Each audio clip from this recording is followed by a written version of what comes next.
नमस्कार, मी स्नेहा. आपण पाहताय साम संजीवनी. आमच्या आरोग्य विशेष कार्यक्रमात सगळ्यांचं स्वागत. आजचा आपला विषय आहे मूळव्याध भगंदरवर अद्भुत ओझोन क्षारसूत्र चिकित्सा पद्धती. आणि यावरच चर्चा करण्यासाठी आणि यावर मार्गदर्शन करण्यासाठी आपल्या स्टुडिओत आले आहेत डॉक्टर विवेक लोळगे आणि डॉक्टर लीनता लोळगे. डॉक्टर, तुम्हा दोघांचंही खूप खूप स्वागत आमच्या स्टुडिओमध्ये. खरं तर आपण चर्चेला सुरुवात करणार आहोत, मात्र त्याआधी या दोन्ही तज्ज्ञांची ओळख करून देते मी. डॉक्टर विवेक लोळगे हे BA MD आहेत. 38 वर्षांपासून गेली 38 वर्ष सरांना या क्षेत्रातला एक्सपिरियन्स आहे, या क्षेत्रात त्यांचा अनुभव आहे. डॉक्टर विवेक यांनी 45,000हून अधिक मूळव्याध आणि भगंदर रुग्णांचे अतिशय यशस्वीरित्या त्यांच्यावर उपचार केलेले आहेत. तसंच इंडियन रेड क्रॉस सोसायटी ठाणेचे ते चेअरमॅनसुद्धा आहेत. आणि या क्षेत्रातल्या कार्याबद्दल त्यांना अनेक पुरस्कारांनी गौरवान्वित करण्यात आलेला आहे. तर डॉक्टर लीनता लोळगे या ओझोन थेरपीमधील तज्ज्ञ आहेत. ओझोन थेरपीसाठी डॉक्टर लीनता लोळगे यांना अनेक पुरस्कार मिळालेले आहेत. अनेक रुग्णांवर त्यांनी प्रभावी उपचार केलेले आहेत. चला तर मग चर्चेला सुरुवात करूयात. डॉक्टर विवेक आणि डॉक्टर लीनता, पुन्हा एकदा तुमचं स्वागत. डॉक्टर विवेक, खरं तर मूळव्याध किंवा भगंदर, ज्याला आपण फिस्तुला असं म्हणतो, खरं तर हे असे आजार आहेत ना की अवघड जागेचं दुखणं आपल्याला म्हणता येईल. पण मूळव्याध आणि भगंदर या दोघांमध्ये मुळात फरक काय आहेत आणि त्यांची लक्षणं काय असतात? मूळव्याध आणि भगंदर बऱ्याच रुग्णांना त्याच्यामध्ये मिक्स होऊन जातं की नक्की काय ते समजत नाही. मूळव्याध म्हणजे अगदी सोपं, जिथे गुदद्वाराच्या तिथे मांसांकुर लागतात किंवा त्याच्यातून रक्तस्राव होतो किंवा शौचाला जाताना आग होते, झोंबतं, त्यावेळेला शौचाला धुताना हाताला काहीतरी मांस बाहेर येतंय किंवा लागतंय हे फिलिंग होणं म्हणजे मूळव्याध. आणि हे मूळव्याधीकडे लक्ष दिलं नाही का तिथे आतमध्ये शौचाच्या जागी चिरा पडतात, क्रॅक्स जातात. त्या क्रॅक्समध्ये स्टूलचे पार्टिकल्स अडकतात आणि स्टूलचे पार्टिकल अडकले की त्या फिशर्समधून आतमधून ट्रॅक बनतो आणि तो बम्प्सवरती, बटक्सवरती तो एक प्रकारच्या पुळीच्या स्वरूपात तो आपल्याला दिसायला लागतो. ती पुळी दिसते, डॉक्टर कालच पुळी आली म्हणून सांगतात, पण ते पुळीचं ओपनिंग आतमधून असतं आणि त्याला आपण भगंदर म्हणतो. भगंदर म्हणजे एक प्रकारचा सुराग, एक प्रकारची नळी, आणि ज्याच्यातून सतत रक्तस्राव किंवा पुयस्राव किंवा घाण चिकट असा तिथंचा स्राव येत राहतो. इन शॉर्ट की फिस्ट्युला हा शॉर्ट म्हणजे सेकंड पॅरलल ॲनस तयार होतो, गुदद्वाराचा भाग तयार होतो. त्यामुळे शौचास येताना त्याच्यातून शी आणि पाणी सगळं त्या भोकातून येत राहतं. तर हे मूळव्याध आणि भगंदरचं महत्त्वाचं लक्षण आहे. भगंदरमध्ये वेदना कमी असतात पण खाज इचिंग जास्ती असतं. पुयस्राव म्हणजे आपल्याला पॅन्टला ओलाचा स्राव लागणं हा भगंदरचं मुख्य लक्षण आहे. भगंदरमध्ये वेगवेगळे प्रकार आहेत, तसेच मूळव्याधमध्ये वेगवेगळे प्रकार आहेत. रक्ती मूळव्याध, सुकी मूळव्याध हा प्रकार आहे, ज्याच्यातून ब्लिडिंग होतं ते रक्ती मूळव्याध. नाही ब्लिडिंग होत ते पाईल्स मोठे होतात आणि मग शौचाच्या जागी येऊन मांसाचे गोळे अडकतात. हे झाले सुके मूळव्याध. तशाच प्रकारे भगंदरमध्ये एक पुळी, 2 पुळी, 3 पुळी, त्याच्या शतपोनिका अशा वेगवेगळ्या प्रकारचे होल्स गुदद्वाराच्या बाजूला तयार होतात. म्हणजे बम्सवरती हे जे होल्स आहेत कधी बटक्सवरती येतात, पुरुषांना कधी कधी टेस्टीपर्यंत पोचतात, लेडीजना कधी व्हजानामध्ये जातात. म्हणजे टेस्टिक्युलर फिस्टुला, व्हजानल फिस्टुला असे वेगवेगळे भगंदरचे प्रकार मानले जातात. याच्याच बरोबर कधी कधी मागे, पाठीच्या मागे पण पुळ्या येतात. त्या केस जे असतात, केस हेरी जे ज्यांचा केसाळ भाग असतो पाठीचा, त्यांना त्या ठिकाणी केस तुटून तिथे पुळ्या होतात आणि त्या पुळ्यांचं ओपनिंग डायरेक्ट गुदद्वारामध्ये मिक्स होतं. त्याला पायलोनिडल सायनस म्हणतात. म्हणजे मूळव्याध आणि भगंदरमध्ये थोडक्यामध्ये हाच एवढाच फरक आहे की मांस लागणं आणि पुळी लागणं हे 2 महत्त्वाचे फरक आहेत. अच्छा डॉक्टर विवेक, हे तर झालं तुम्ही लक्षणांबद्दल बोललात. मूळव्याध आणि भगंदर यातला नेमका फरक काय तो सांगितला. मात्र मूळव्याध आणि फिस्तुलासाठी उपचार जे आहेत, आता आपण उपचारांकडे वळूया. खरं तर एकूण किती प्रकारचे उपचार आहेत आणि आयुर्वेदीय दृष्ट्या जे उपचार केले जातात त्याचं वेगळेपण काय? मूळव्याधासाठी जर कोणताही रुग्ण गेला तर त्याच्यामध्ये ॲलोपॅथीच्या प्रमाणे सर्जरी, लेझर, स्टेपल्स नंतर बाइंडिंग, हे महत्त्वाचे 4 प्रकार येतात. सर्जरीमध्ये मूळव्याध आतमध्ये कट करणं आणि त्याच्यावरती स्टिचेस घेणं, ही झाली सर्जरी. स्टेपलर म्हणजे त्याच्यावरती स्टेपलसारखं आतमध्ये मूळव्याधीच्या भागाला ते स्टेपल्स करतात. आणि हल्ली लेझर निघाले, ब्लेडनी कापायच्याऐवजी लाईटनी कापतात, लाईटनी हे करून ते पीस काढून टाकतात. आणि ह्या ज्या सर्जरीच्या ज्या मुख्य जे भाग आहेत त्याच्यापेक्षा आपली जी सर्जरी ही वेगळी आहे. आपली सर्जरी म्हणायच्यापेक्षा एक प्रकारची चिकित्सा येते. सर्जरी कोणतीही, लेझर असो, स्टेपलर असो, बाइंडिंग असो किंवा कोणत्याही प्रकारच्या वेगवेगळ्या सर्जरी करायला गेल्या का त्याला स्पायनल ॲनेस्थेसिया द्यायला लागतो किंवा जनरल ॲनेस्थेसिया द्यायला लागतो. स्पायनल म्हणजे मणक्यात इंजेक्शन देऊन संपूर्ण पायाचा खालचा भाग बधीर केला जातो. आणि मग हे जे पाय जे आतमध्ये आहेत ते ॲनसपासून खालपर्यंत संपूर्ण त्याच्या लांबीपर्यंत कट करून त्याला स्टिचेस मारले जातात, म्हणजे त्याला टाके असतात. पण जेव्हा पाईल्स मुळापासून कापायला जातं कोणीही सर्जन, तेव्हा ते इंटरनल स्फिंक्टर रप्चर होतं. इंटरनल स्फिंक्टर म्हणजे जे स्टूल कंट्रोल करणारी जी मसल्स आहे ती कट होते. आणि ती कट झाल्यानंतर पोस्ट ऑपरेशन कॉम्प्लिकेशन्स अशी होते की तुम्हाला स्टूल कंट्रोल न होत म्हणजे टॉयलेटपर्यंत जायचं स्टूल थोडीशी लिकेज होते, रात्री झोपेमध्ये स्टूल थोडीशी लिकेज होते. म्हणजे हा मोठा मेजर ड्रॉबॅक सर्जरीमध्ये येतो. लेझरमध्ये ब्लेडने कापायचे म्हणजे लाईटने निघून जातं, पण तरी देखील इंटरनल स्फिंक्टर हे रप्चर होतं आणि स्टूल कंट्रोल जाणं हा मोठा प्रॉब्लेम पेशंटला सफर करावा लागतो. तिसरी गोष्ट अशी आहे, कुठेही कट केलं म्हणजे केस कापले, नखं कापले, झाडं कापले, कोणतेही कापले तरी देखील कापण्यानंतर वाढणं हा नैसर्गिक गुण आहे. त्यामुळे कोणत्या डॉक्टरांनी कोणत्या हॉस्पिटलमध्ये सर्जरी केली ते महत्त्वाचं नाही आहे. कापलं का ते केस किंवा जसं वाढतात त्याप्रमाणे पाईल्स कापले का परत ते वाढतात आणि म्हणजे रिकरिंग चान्सेस जास्ती आहे. स्पायनल ॲनेस्थेसिया म्हणजे स्पाईन पंक्चर होतो, मणका दुखण्याचा प्रकार आहे. आणि स्पायनल ॲनेस्थेसिया दिल्यानंतर 24 आवर्स ॲडमिशन महत्त्वाची आहे. त्या थर्ड थिंग म्हणजे हे जे स्टूल कंट्रोलचं मी सांगितलं तुम्हाला. आणि कट करताना ब्लिडिंग होण्याची शक्यता असते, त्या पेशंटला थोडंसं डिहायड्रेशन होऊ शकतं. त्यामुळे IV फ्लुइड्स, सलाईनच्या बाटल्या, रक्ताच्या बाटल्या हे सगळं ह्या सर्जरीमध्ये करावं लागतं. आणि आता मी माझी प्रोसेस सांगतो. माझ्या प्रोसेसमध्ये पाईल्ससाठी कुठेही कट न करता, स्पायनल ॲनेस्थेसिया न देता, जनरल ॲनेस्थेसिया न देता फक्त लोकल ॲनेस्थेसिया म्हणजे जसं दात काढताना बधीर केलं जातं तेवढ्या भागात तो बधीर केला जातो. आणि ते बधीर केल्यानंतर जे मांसांकुर आहेत पाईल्सचे त्याच्याभोवती ओझोन असलेलं एक प्रकारचं स्पेशल क्षारसूत्र जे मी बनवलेलं आहे. क्षारसूत्र सगळ्यांना माहिती आहे, परंतु त्याच्यात ओझोन क्षारसूत्र हा वेगळा प्रकार आम्ही डेव्हलप केलेला आहे. आणि अख्ख्या महाराष्ट्रामध्ये ही जी प्रोसेस आहे मी एकटा करतो, कारण ही एवढी सोपी आहे की त्या पाईल्स भोवती ते फक्त आपण अंगठी घालतो, रबराला केसाला रबर बांधतो तशा प्रकारचं ते चिकटवलं जातं. बांधलं जात नाही तर चिकटवलं जातं. म्हणजे मूळव्याधीच्या टोकापासून स्टार्ट टू एंडपर्यंत हे चिकटवलं का तो मूळव्याधीचा कोंब श्रिंक होतो, आकसतो, सुकतो आणि गळून पडतो. सुकतो आणि गळून पडतो त्यामुळे परत येण्याचा 1% पण चान्स नाही.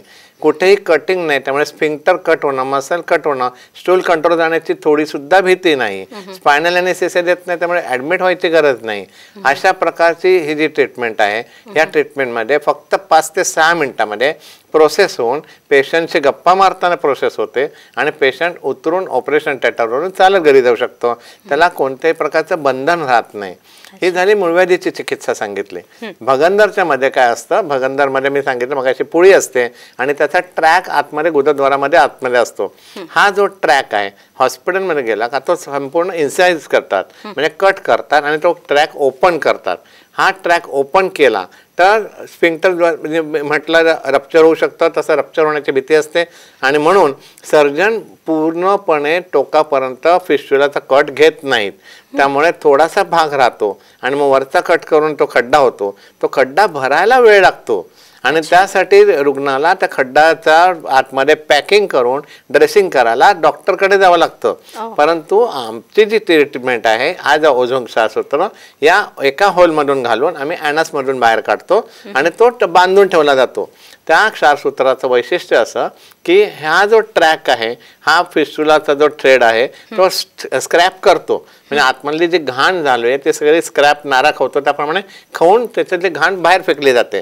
आणि घाण फेकल्यामुळे आतमधला ट्रॅक आपोआप भरून ओपन होतो आणि मुळापासून स्टार्ट टू एंड हा फिनिश होतो. म्हणजे कुठेही शिल्लक राहत नाही, कुठेही इजा पोहोचत नाही, कुठेही कंट्रोल जाण्याची भीती नाही आणि मुळापासून पाईल्सचा फिस्टुलाचा नायनाट झाल्यामुळे परत येण्याची शक्यता नाही. आणि त्याच्यात पुढची महत्वाची गोष्ट, पाईल्स आणि फिस्टुला हे साधारण एकत्रच असतात आणि दोन्ही ऑपरेशन करणं कोणत्याही सर्जनला पॉसिबल नाही. कारण पाईल्समध्ये रक्त असतं, फिस्टुलामध्ये पू असतो. आता रक्त आणि पू एकत्र सर्जरी करणं योग्य नाही, म्हणून कोणताही सर्जन दोन्ही एकत्र करत नाही. परंतु आपण म्हणजे मी जे काय करतो ते कुठेही कट करत नाही. त्यामुळे मी फिस्टुलामध्ये पण थ्रेडिंग करून ठेवतो आणि पाईल्सला पण बांधून ठेवतो. त्यामुळे पाईल्स आणि फिस्टुला दोन्ही ॲट ए टाइम कट होऊन जातात. म्हणजे काहीही शिल्लक नसल्यामुळे रिकरन्स चान्सेस शून्य, साईड इफेक्ट शून्य, कंट्रोल जाण्याची भीती नाही आणि पेशंटला काही पथ्य नाही. डॉक्टर, तुम्ही जसं म्हणालात त्याप्रमाणे पाईल्स आणि फिस्टुला या दोन्हीमध्ये खरं तर म्हणजे मूळव्याध आणि भगंदर या दोन्हीमध्ये एकीकडे रक्त असतं तर एकीकडे पू असतो आणि हे दोन्ही एकावेळी कुठल्याही साध्या शस्त्रक्रियेद्वारे ते दोन्ही एकावेळी त्याच्यावर उपचार करणं शक्य नाही आहे. मात्र ओझोन क्षारसूत्र चिकित्सा जी आहे ती आपण असं म्हणता येईल का की एक प्रकारे त्या पेशंटसाठी किंवा त्या रुग्णासाठी सर्वोत्तम आहे आणि दुसरी गोष्ट म्हणजे तितकीच सेफ सुद्धा आहे. कारण यात तुम्ही असं म्हणालात की मुळापासून उच्चार किंवा टार्गेटेड ट्रीटमेंट असं म्हणता येईल का? ही जी ट्रीटमेंट आहे ना ही संपूर्णपणे वेगळीच ट्रीटमेंट आहे आणि कोणतीही ट्रीटमेंट म्हणजे आता ही जी सुश्रुत कळाची क्षारसूत्र त्याच्यात मी डेव्हलपमेंट केली, त्याच्यात रिसर्च केलं. त्यामुळे कोणत्याही शस्त्रक्रियेमध्ये कोणतीही शस्त्रक्रियेपेक्षा ही शस्त्रक्रिया उत्तम आहे. कारण याच्यामध्ये कोणतीही जखम चिघळण्याची भीती नाही, कुठेही सेप्टिक होण्याची भीती नाही, कुठेही ब्लड लॉस नाही, कोणतेही पथ्य नसल्यामुळे पेशंटला रिस्ट्रिक्शन नाही. पेशंट चालत जातो आणि सगळं त्याच्या कामाला लागतो. आणि यासारखी ट्रीटमेंट कोणत्याही सर्जरीमध्ये पॉसिबल नाही. कारण एक तर मी सांगितलं त्याप्रमाणे दोन्ही piles fistula at a time कोणीच करू शकत नाही, जे मी करतो. आणि हे केल्यानंतर पेशंटला 2 दिवस ॲडमिट करणं हे जे सर्जरीचे जे प्रकार आहेत हे आपल्याकडे गरज नाही. माझं मोठं हॉस्पिटल असल्यावर सुद्धा त्याच्यामध्ये कोणाला ॲडमिट करायची गरज नाही, सलाईनची बाटली लावायची गरज नाही. असं एवढी सिम्पल ट्रीटमेंट रुग्णासाठी सगळ्यात उत्तम आहे. कारण मुंबईच्या ज्या किंवा शहरामधल्या ज्या धावपळीच्या काळामध्ये रुग्णांना फास्ट रिलीफ हवा असतो, कोणाला लेप्रोस्कोपी हवं असते, कोणाला काय हवं असतं. पण तशा प्रकारची आपली ही ट्रीटमेंट आहे, सर्जरी हा भाग नाही आहे. नक्कीच डॉक्टर, खरं तर अतिशय सुंदर माहिती मिळते. आपल्याबरोबर डॉक्टर लीनता लोळगे सुद्धा आहेत. त्या सुद्धा ओझोन क्षारसूत्र चिकित्सा तज्ज्ञ म्हणून कार्यरत आहेत. त्यांच्याकडनं सुद्धा आपण माहिती घेणार आहोत याविषयी. मात्र त्याआधी एक छोटासा ब्रेक घेऊयात साम संजीवनीमध्ये.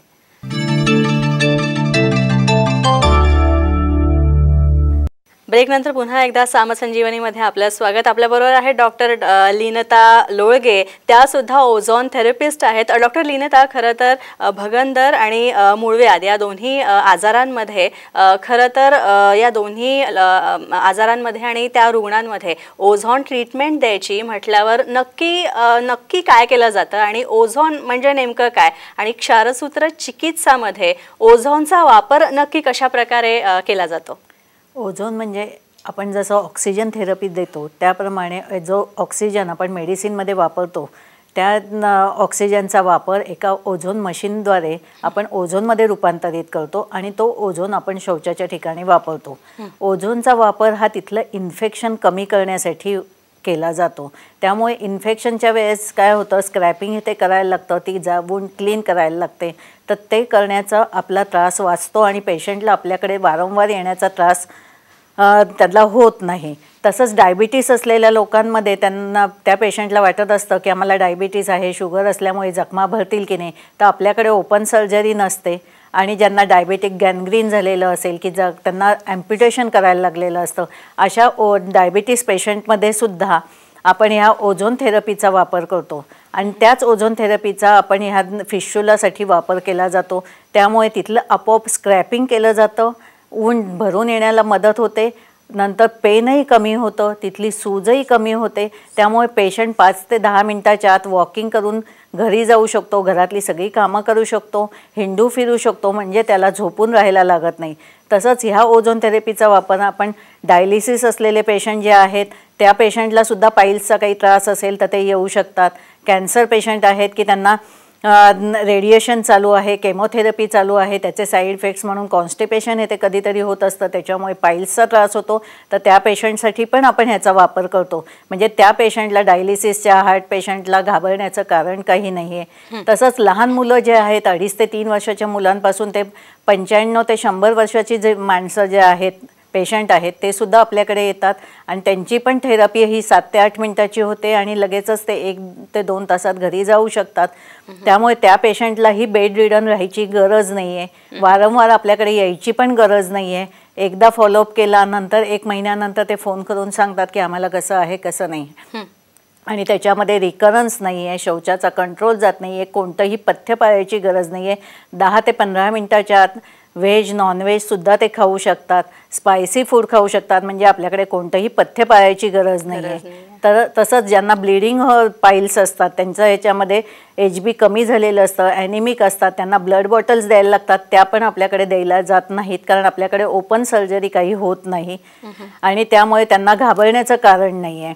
नंतर जे बाहेर गावावरनं लोक येत आहेत त्यांना वारंवार यायची गरज नसते. आधी त्यांच्याशी आपण फोनवरनं सगळं डिस्कस करतो, त्याप्रमाणे त्यांना आदल्या दिवशी काय औषध घ्यायचं आहे, सकाळी काय खायचं हे करून आल्यानंतर ते सकाळी जर 9 वाजता आपल्याकडे आले तर त्यावेळेस त्यांचं चेकअप होऊन, ब्लड रिपोर्ट होऊन, लगेच प्रोसिजर करून ते 1 ते 1.5 तासामध्ये परत रिटर्न बॅक जाऊ शकतात. 17 ते 18 तासाचा प्रवाससुद्धा करू शकतात. त्यामुळे पेशंट एकदम खुश असतात. आणि पायलोनिडल सायनसमध्ये आपण तुम्ही जे सांगितलं तो ओझोन क्षारसूत्र चिकित्सेचा वापर कुठे केला जातो, तो पायलोनिडल सायनसमध्ये पाठीच्या मणक्यांवरती होल असतं आणि त्याचं कनेक्शन हे शौचाच्या ठिकाणी असतं, जसं डॉक्टरांनी सांगितलं. पण ते पाठीच्या मणक्यांवरती जो होल असतं ते केसांच्यामुळे असतं, त्यामुळे तिथे आपण ओझोन क्षारसूत्र चिकित्सा केली की त्यामुळे तिथे आपोआप ते कटिंग होतं आणि त्याच वेळेस ती जखम भरून येते. आणि ती जखम भरून आल्यामुळे पेशंटला झोपून राहायला लागत नाही किंवा पालथं झोपून राहायचं आहे, पाठीवर झोपता येत नाही आहे, असे त्याच्यामध्ये काही रिस्ट्रिक्शन नसतात. आणि त्याच्यामध्ये विशेष म्हणजे रिकरन्स नसतो. जे पेशंट दुसरीकडे झेड प्लास्टी, रॉम्बॉइड फ्लॅप येते असे करून आलेले असतात किंवा प्लॅस्टिक सर्जरी करून आलेले असतात, त्याच्यामध्ये सुद्धा त्यांना रिझल्ट्स मिळत नाही. त्यांना ह्या आपल्या ओझोन क्षारसूत्र चिकित्सेने रिझल्ट्स चांगले मिळतात. डॉक्टर लीनता, खरं तर आपण याविषयी बोलत असतानाच रेक्टो व्हजायनल फिस्तुलासाठी उपचार काय असतात, कारण खरं तर पुरुषांना होणारा त्रास आणि स्त्रियांना होणारा भगंदरचा त्रास किंवा मूळव्याधाचा त्रास यात फरक असतो, तर नेमके काय उपचारांमधला फरक असतो? नाही, ह्याच्यामध्ये पण आपण ओझोन क्षारसूत्र चिकित्साच करतो, पण त्या वजायनापासून त्याचं कनेक्शन हे शौचाच्या ठिकाणी असतं आणि जेंट्समध्ये टेस्टिसपासूनचं कनेक्शन शौचाच्या ठिकाणी असतं. तर त्यासाठी ओपन वुंड करायची गरज पडत नाही आहे. ती ओपन वुंड झाली की लेडीजला पुढे जाऊन असं वाटेल की मला पुढच्या वेळेस कन्सेप्शन झालं तर काही प्रॉब्लेम होईल का, डिलिव्हरीला काही त्रास होईल का, किंवा त्यांच्या लाईफस्टाईलमध्ये काही प्रॉब्लेम होईल का, तर तसं घाबरण्याचं कारण नाही आहे. 7 ते 8 मिनिटाची प्रोसिजर करून ते लगेचच जाऊ शकतात, घरातली कामं करू शकतात. त्यामुळे त्यांना झोपून राहायची गरज नाही आहे की घरामध्ये मुलं बाळ आहेत किंवा सासू सासरे असतात, मग त्यांची कामं असतात, त्यामुळे त्यांना असं वाटतं की आता मी 4 दिवसासाठी विश्रांती कुठे घेऊ, तर विश्रांती घ्यायची गरज नाही आहे. ते इव्हन लगेचच 5 ते 10 मिनिटांनंतर उठून घरातली कामं करतात. तसंच जिना चढू शकतात, उतरू शकतात, 2 व्हीलर चालवू शकतात, 4 व्हीलरही चालवू शकतात. म्हणजे त्यांना रेस्ट्रिक्शन कोणतंही नाही आहे. खरंच डॉक्टर विवेक, खरं तर आता तुम्हाला विचारा असं वाटेल, ठाण्यात आपलं खूप मोठं प्रशस्त असं हॉस्पिटल आहे आणि या हॉस्पिटलचं वैशिष्ट्य काय सांगाल, आणि जी उपचार पद्धती आहे त्यात आणखी काय काय ॲडव्हान्सेस आलेले आहेत? हॉस्पिटल म्हटलं का लोकांचा समज असतो सलाईनच्या बाटल्या स्ट्रेचरवरून नेणं, व्हीलचेअरवरून नेणं, बेशुद्ध पडलेलं असणार, मास्क लावणं, हे कोणतंही माझ्या हॉस्पिटलमध्ये काहीही मी वापरत नाही. कारण पेशंटला कुठेही स्ट्रेचरवरून न्यायची गरजच नाही. माझं हॉस्पिटल हे 5 स्टार सारखं आहे, परंतु ते लोकांना घरच्यासारखं, हॉटेलसारखं वाटतं. आणि हे जे फिलिंग आहे की पेशंट ऑपरेशन थिएटरवरून, टेबलवरून चालत बेडवरती येतो, मस्तपैकी जे पाहिजे ते खातो आणि छानपैकी गप्पा मारून घरी चालत जातात. म्हणजे सगळ्यांच्या हसी मजामध्ये पेशंट घरात जातो. कुठेही पेशंट रडलेला, ओरडलेला आपल्याकडे पाहायला मिळत नाही. आणि ह्या पेशंटना सलाईन वगैरे लावणं हा जो प्रकार आहे तो आपल्या हॉस्पिटलमध्ये होत नाही, कारण मी पेशंटला कुठेही बेशुद्ध नाही करत. पेशंटला ट्रीटमेंट देताना सुद्धा तो पेशंट माझ्याशी गप्पा मारत असतो, वेगवेगळ्या प्रकारच्या गोष्टी सांगत असतो. हे सगळ्यात मोठं वैशिष्ट्य सगळ्या हॉस्पिटलमधलं माझं वैशिष्ट्य आहे. आणि ह्या पेशंटला कुठेही स्टिचेस नसतात, कुठेही टाके नसतात, ड्रेसिंगला माझ्याकडे यायला लागत नाही, तो स्वतः ड्रेसिंग करू शकतो. त्यामुळे आमच्या ज्या पेशंटना जे आहे फॉलोअप करायला जास्ती वेळेला यावं लागत नाही. आणि जे पेशंट माझ्याकडे असतात, जेवढा वेळ त्यांना थांबायचं तेवढं थांबवून नंतर ते घरी जाऊ शकतात. कोणत्याही प्रकारचं टाके नसल्यामुळे जे त्यांना काही स्पेशल रिस्ट्रिक्शन की ऑफिसला जाऊ नको वगैरे आम्ही काहीच त्यांना सांगत नाही. अशा प्रकारचं हे वेगळं प्रकारचं हॉस्पिटल म्हणण्यापेक्षा एक घरगुती वातावरण माझ्या हॉस्पिटलमध्ये तुम्हाला बघायला मिळतं. आणि सर्व प्रकारच्या सुविधा असूनसुद्धा पेशंट हसत खेळत घरी जाऊ शकतो. खरं तर डॉक्टर विवेक आणि डॉक्टर लीनता खूप आणखी जाणून घेण्यासारखं आहे आणि इतकी विस्तृत माहिती यासारख्या विषयावर आम्हाला मिळते. खरं तर आता जाता जाता आपल्याकडे वेळ कमी आहे, मात्र जाता जाता तुमच्या दोघांकडनंही मूळव्याध किंवा भगंदर होऊ नये म्हणून सल्ला काय तुम्ही द्याल? कारण कधी आपण म्हणतो की prevention is always better than cure, तर तुम्ही दोघंही काय सल्ला द्याल जाता जाता? एकच महत्त्वाचा सल्ला की रुग्णांनी काहीही खावं, म्हणजे खाण्यावरती आम्ही कोणालाही बंधन देत नाही, परंतु एकच महत्त्वाचा अतिमहत्त्वाचा सल्ला की कॉन्स्टिपेशन झालं आणि शौचाला जर कुंचलं, जोर दिला आणि त्या कमंडवरती एक तास पेपर वाचत बसला किंवा पुस्तक वाचत बसलं की त्या गुदद्वाराच्या मसल्सवरती तो ताण पडतो, मग मूळव्याध सुरू होते, मग फिशर सुरू होतं, मग भगंदर सुरू होतं. म्हणून एकच लोकांनी लक्षात ठेवावं की शौचाला जोर देऊ नये. जर शौचाच्या तिथे होत नसेल तर तिथून कमंडमधून बाहेर यावं, तिथे बसून राहू नये. कुंतल्यामुळे हा आजार वाढतो, खाल्ल्यामुळे नाही वाढत. तुम्ही खाताना भरपूर पाणी प्या तर तुम्हाला कोणत्याही प्रकारचा त्रास होणार नाही. जेवणामध्ये घृतपान म्हणजे तुपाचं सेवन जास्ती करा. जेवढं तूप तुम्ही जास्ती प्याल तेवढं टॉपपासून बॉटमपर्यंत तुम्हाला सगळं आतड्याला स्निग्धता येईल. स्निग्धता आली का ते जे अन्नाचा जो चिकटपणा आहे तो आतड्याला चिकटणार नाही, शौचावरती त्या मसल्सवरती प्रेशर येणार नाही, मसल प्रेशर आलं नाही का पाईल्स फुगणार नाहीत आणि मग पुढचे त्रास होणारच नाही, काही कॉम्प्लिकेशन होण्याचा प्रश्नच नाही. एवढंच फक्त पाळा, बाकी दुसरं काही पाळायची गरज नाही. डॉक्टर लीनता तुम्ही काय सांगाल आणि विशेषतः स्त्रियांना काय सांगाल तुम्ही? की कॉन्स्टिपेशन जे असतं तर त्यासाठी एक तर काय करतात, बायका कामामध्ये गुंतून जातात किंवा जायला लाजतात की आता मी कसं जाऊ, एवढं काम करून जाऊयात. पण तसं पोटावरती प्रेशर येऊन देऊ नका. कॉन्स्टिपेशन झालं तर योग्य त्या डॉक्टरांकडे जा, डॉक्टरांच्याकडे निदान करून घ्या. लाजून घरात बसू नका की नक्की काय असेल, अवघड जागेचं दुखणं आहे, सांगता येत नाही आणि सहनही करता येत नाही, तर तसं करू नका. आणि जाताना कोणत्या डॉक्टरांकडे जात आहे त्यांची डिग्री बघा, त्यांचं काय आहे ते करतायत ते नक्की योग्य ते बघा.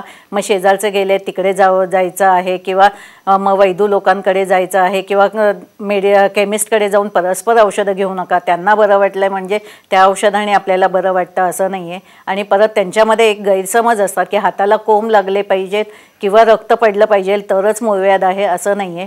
काही पोटाचे पण आजार असू शकतात, गॅसेस होतात, ॲसिडिटी होते, ढेकरा येतात किंवा पोटामध्ये दुखतं आहे. मग ते कशामुळे होतं आहे त्यावेळेस ते सोनोग्राफी हे ते करत बसतात, पण एकदा शौचाची जागा त्यांनी तपासून घ्यावी हे मला त्यांना सांगायचं गरज वाटते. नक्कीच डॉक्टर लीनता तुमच्या सल्ल्याबद्दल खूप खूप धन्यवाद. डॉक्टर विवेक तुमचंही खूप खूप आभार. तुम्ही दोघेही आमच्या स्टुडिओमध्ये आलात आणि याविषयी इतकी उपयुक्त माहिती आम्हाला दिलीत. यानंतर साम संजीवनीमध्ये आपण इथेच थांबूया. पुन्हा भेटूया नवीन एका विषयासह. तोपर्यंत नमस्कार.